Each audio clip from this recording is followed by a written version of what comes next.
So Yankee Tankie is not a tankie. He is not a Yankee, and he's a racist chooch at the end of the day, right? He's a racist chooch, right? And let's talk about why he's not a tankie. He is not a tankie because he is an infracell. Infracels are not tankies. Infracels are feds. They're honeypot feds. Haas is a right-wing reactionary. Haas and Yankee Tankie and Samira Khan have all connections to Caleb Maupin, who is the evil satanic ginger wannabe cult leader, right? And even though Caleb was scheming off of Yankee Tankie's still cool with that chooch, right? Still cool with that Metagon, right? Furthermore, Yankee Tankie is a racist reactionary. Yankee Tankie likes to talk about 1776. But here's the reality. In 1776, Black people and indigenous people, as they still are today, were heavily oppressed. In 1776, there was chattel slavery against Black people. Now, that has shapeshifted into the prison industrial complex that we see in present times. In 1776, there was a blatant genocide against indigenous people. Ever heard of the massacre at Mystic? Ever heard of the Beaver Wars? Again, I have family that's Mohawk. I have family that's Montaukett. I have family that's Pequot and Narragansett, okay? Like, I'm not oblivious to this fact as Yankee Tankie is. Or I don't willfully ignore it as Yankee Tankie does. My dad's side, I have cousins that are Tulalip, So I got indigenous cousins on both coasts. So, yeah. Furthermore, and there still is genocide against indigenous peoples today, but it's gone a little more under the cover, Now what happens is in forms of like gold mines or, oil fields on indigenous lands. Right now, the government and the ruling class have toned down the genocidal rhetoric to put it under the facade of making money. Capitalism. Again, capitalism is the biggest, most exploitative force in the entire world. Now, Yankee Tankie is not a tankie because he is a student of LaRouche, and he's a LaRoucheite, and he's a Maupinite, right? And he is friends with wannabe cult leader and LaRoucheite fed and racist grifter Caleb Maupin. Furthermore, Yankee Tankie is not a Yankee because he is not of English descent. He is not from Connecticut, Vermont, or Massachusetts.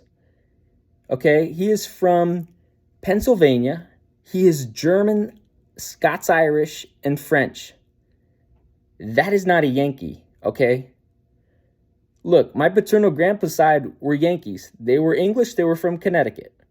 My maternal side were Spanish, Portuguese, Italian, French, and Dutch, predominantly, okay? And they migrated to New York, okay? Because there was more ethnic diversity in New York, and there was more ethnic tolerance, which is kind of crazy today because nowadays, the Dutch, who used to own New York, blatantly discriminate against the Portuguese, Spanish, and Greeks. Okay?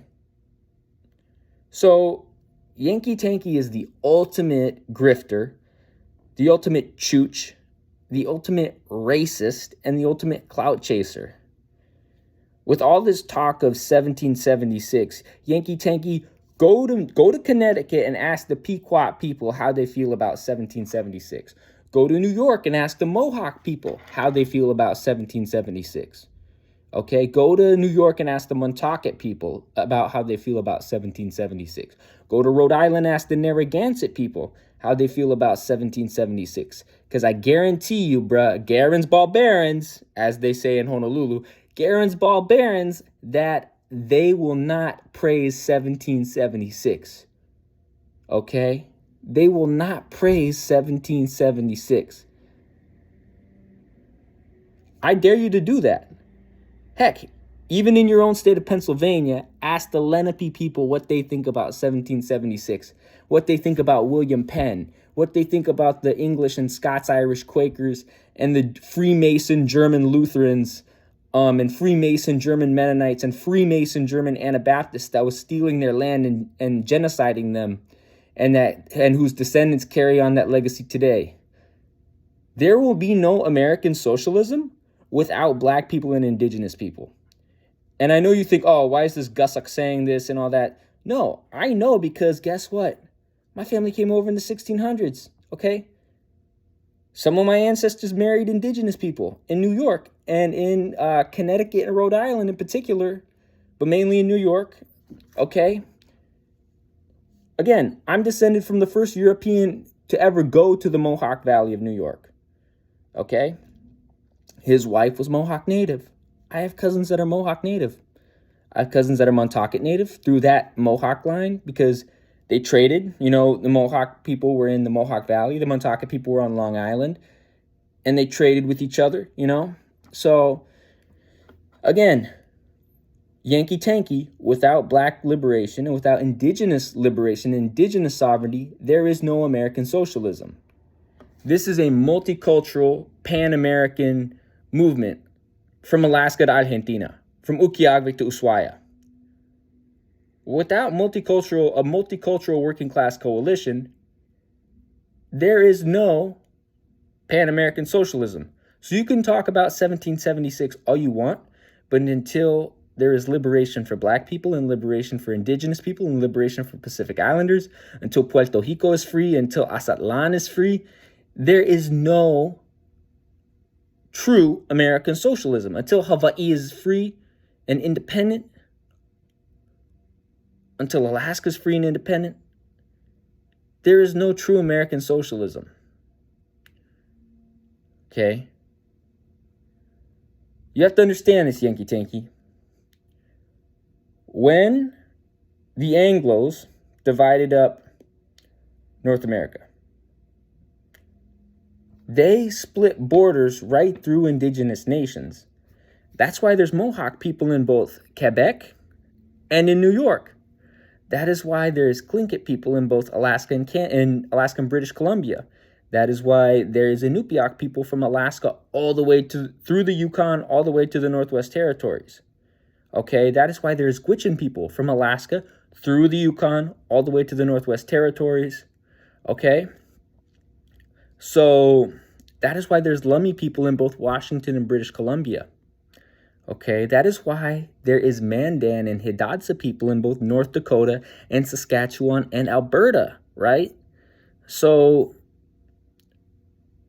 that is why there's Ojibwe people in Minnesota, Manitoba, and Saskatchewan, right? That is why there's Abenaki people in both Maine and Quebec. That's why there's Pima people in both Chihuahua and Sonora and in Arizona, right? So you have to understand that. So without liberation for black people and without liberation for indigenous people, there is no true American socialism. Okay? So quit the grift about 1776. You're a chooch, you sound like Hinkle, and you're not a real socialist, you're not a real Yankee, you're not a real Tankie. You're a German dude from Pennsylvania who's chasing clout. So there you go.